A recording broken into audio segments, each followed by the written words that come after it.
Hello, আসসালামু আলাইকুম। Dhaka holiday BD থেকে আমি মল্লিকা মৌ নতুন আরেকটি ভিডিওতে আপনাদেরকে স্বাগতম জানাচ্ছি।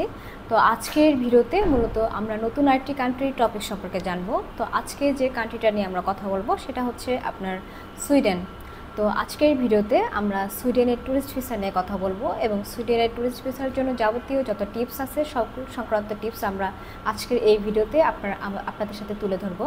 তো সুইডেনের ট্যুরিস্ট ভিসার জন্য মূলত কী ধরনের আপনাদের প্রয়োজনীয় ডকুমেন্টস লাগবে, এছাড়া সুইডেনে ঘুরতে যাওয়ার জন্য মূলত সুইডেনের ট্যুরিস্ট ভিসাটা কী, এছাড়াও সুইডেনের ভিসা আপনারা কীভাবে অ্যাপ্লাই করবেন এবং সুইডেনের ট্যুরিস্ট ভিসার জন্য মূলত আপনারা কোন সময় আপনারা অ্যাপ্লাই করতে পারবেন। তো মূলত এই টপিকসগুলো নিয়ে আজকের ভিডিওতে আমরা আপনাদের সাথে তুলে ধরবো। তো সুইডেনের ট্যুরিস্ট ভিসার জন্য মূলত হচ্ছে আপনাকে একটি 90 দিনের ট্যুরিস্ট ভিসা নিতে হবে এবং যেটাকে হচ্ছে আপনার short stay C type visa বলা হয়ে থাকে। তো এই ভিসার মাধ্যমে আপনারা হচ্ছে সুইডেনের ট্যুরিস্ট ভিসার জন্য মূলত 90 দিনের জন্য আপনারা হচ্ছে 30 দিনের মতো হচ্ছে আপনারা থাকার পারমিট পাবেন। তো সুইডেনের ট্যুরিস্ট ভিসার জন্য মূলত কিন্তু আপনাকে সুইডেনের অ্যাম্বাসি থেকে হচ্ছে মূলত আপনাকে এই ভিসাটা নিতে হবে।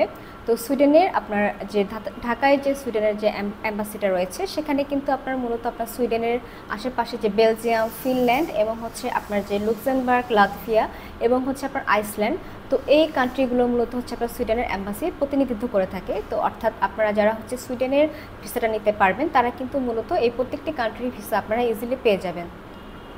তো যারা হচ্ছে সুইডেনের ট্যুরিস্ট ভিসার জন্য অ্যাপ্লাই করবেন তাদের মূলত নর্মালি ট্যুরিস্ট ভিসাটা হচ্ছে সুইডেনের ট্যুরিস্ট ভিসার জন্য আপনারা নর্মালি যে ডকুমেন্টসগুলো আপনার লাগবে সেগুলোর মধ্যে কিন্তু আপনার পাসপোর্ট, ছবি এবং হচ্ছে আপনার ভোটার আইডি কার্ড এবং আপনার একটি bank statement, bank services certificate এবং হচ্ছে আপনার একটি সেনজেন অ্যাপ্লিকেশন ফর্ম, এছাড়া কিন্তু আপনার যে আরও অ্যাসেট ফেলেশন আছে সেগুলোর প্রুফ এবং আপনার পেশা সংক্রান্ত কিছু প্রুফ আপনাকে দিতে হবে।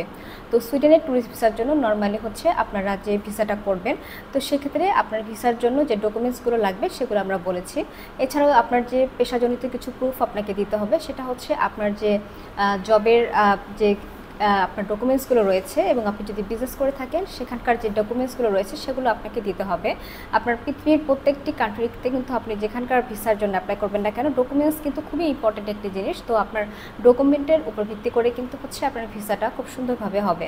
তো নর্মালি আপনার জবের জন্য কিন্তু এনওসি কপি এটা খুবই ইম্পর্টেন্ট, এছাড়াও কিন্তু আপনার ভিজিটিং কার্ড, আইডি কার্ড এগুলো খুবই ইম্পর্টেন্ট। তো এগুলো হচ্ছে আপনাকে দিতে হবে এবং আপনি বিজনেস করে থাকলে আপনার বিজনেস সেটেল লাইসেন্স কপি আপনাকে দিতে হবে। এছাড়াও কিন্তু আপনার ব্যাঙ্ক স্টেটমেন্ট থাকতে হবে, লাস্ট 6 মান্থের কপি এবং হচ্ছে একটি ব্যাঙ্ক সলভেন্সি সার্টিফিকেট এবং বিজনেস করে থাকলে আপনার কিন্তু সেভিংস অ্যাকাউন্টের কপি দিতে হবে লাস্ট 6 মান্থের এবং এটির সাথে ব্যাঙ্ক সলভেন্সি সার্টিফিকেট। এছাড়াও কিন্তু আপনার টিন সার্টিফিকেট দিতে হবে এবং আপনি যদি ট্যাক্স পেয়ার হয়ে থাকেন সেক্ষেত্রে আপনাকে লাস্ট 3 সেশনের অর্থাৎ 3 বছরের ট্যাক্স রিটার্ন কপি আপনাকে দিতে হবে এবং সাথে অবশ্যই একটি অ্যাকনলেজমেন্ট পে স্লিপ আপনাকে দিতে হবে। তো সুইডেনে ঘুরতে যাওয়ার জন্য আপনারা যারা অ্যাপ্লাই করবেন তারা মূলত এই ডকুমেন্টসের মাধ্যমে খুব ইজিলি হচ্ছে সুইডেনের ভিসার জন্য আপনারা অ্যাপ্লাই করতে পারবেন এবং সুইডেন ভ্রমণের জন্য আপনার সবচেয়ে বেস্ট সময় হচ্ছে আপনার মে, জুন এবং জুলাই। এই সময় হচ্ছে সুইডেনের অর্থাৎ সুইডেনের যে ওয়েদার রয়েছে এই ওয়েদারটা খুবই হচ্ছে আপনার আরামদায়ক থাকে। এছাড়াও কিন্তু হচ্ছে যারা হচ্ছে আপনারা যাবেন নর্মালি তো সুইডেনের ট্যুরিস্ট ভিসার জন্য বাংলাদেশ থেকে স্পেশালি যারা হচ্ছে অ্যাপ্লাই করবেন তারা কিন্তু হচ্ছে আপনারা ওই সময়টাতে আপনাকে যেতে হবে, মে থেকে জুলাই পর্যন্ত হচ্ছে আপনারা যেতে পারেন, কারণ ওই সময়টা হচ্ছে আপনার সুইডেনের জন্য বিশেষ করে আপনার যারা হচ্ছে ঠান্ডা খুব কম পছন্দ করে তাদের জন্য এই ওয়েদারটা খুবই হচ্ছে আপনার সুইটেবল। তো যারা হচ্ছে আপনারা সুইডেনে যাবেন তো তারা কিন্তু মূলত এই ওয়েদারকে আপনারা যেতে পারেন এবং সুইডেনে আপনারা যারা যাবেন তারা হচ্ছে ঢাকা শাহজালাল বিমানবন্দর থেকে কিন্তু হচ্ছে সুইডেনের জন্য হচ্ছে আপনারা সরাসরি ফ্লাইট পাবেন না। তো আপনাদেরকে কিন্তু হচ্ছে আপনার মতো কাতার এয়ারওয়েজ আপনার এবং হচ্ছে আপনার যে থাই এয়ারওয়েজ রয়েছে তো এগুলো দিয়ে হচ্ছে আপনাকে ট্রানজিট নিয়ে আপনাকে যেতে হবে।